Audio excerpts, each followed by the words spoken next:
જય સિયારામ. આજે દેશને આઝાદ થયે ઘણા વર્ષો થઈ ગયા, પણ હું એક પેરેન્ટિંગ કોચ તરીકે એક સવાલ પૂછું છું. આપણે તો આઝાદ થયા, પણ આપણે આપણા બાળકોને કેટલી આઝાદી આપી છે?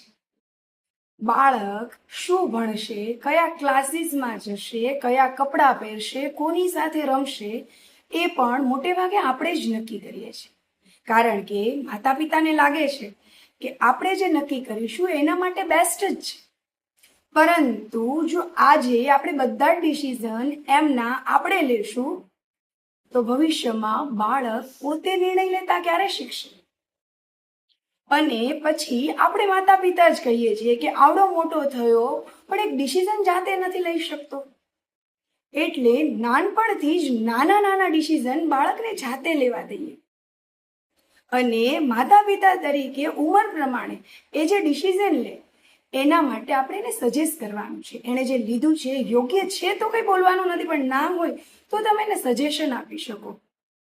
જો ધીરે ધીરે બાળક પોતાના ડિસિઝન લેશે, આગળ વધશે, તો જ આગળ જઈને ગાંધીજી, સુભાષચંદ્ર બોઝ કે વલ્લભભાઈ પટેલ બનશે.